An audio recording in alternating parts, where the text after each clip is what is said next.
Prior to studying for the AZ-900, you may never have heard of the Defense in-Depth model, but it is something Microsoft wants you to know about for the AZ-900 exam.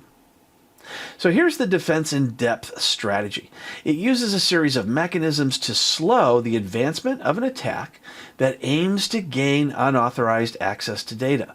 Remember the term slow the advancement, because that is the type of knowledge you need.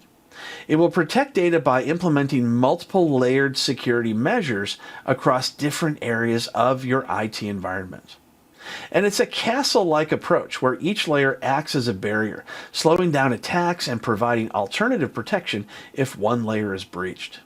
When it comes to defense in depth, it's a great idea to think of it as a castle strategy.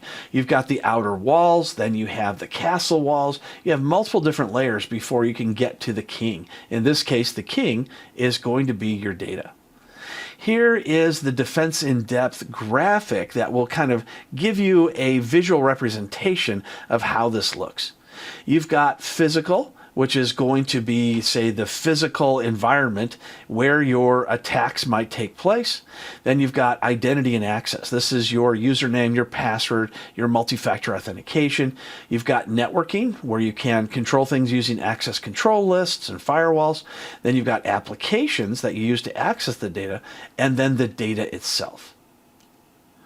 On the back end, you have application, compute, and networking as well. So this represents the physical network, the physical computer, things like that. Whereas the top part is more representing the logical, with the exception of the physical environment where the data is being housed.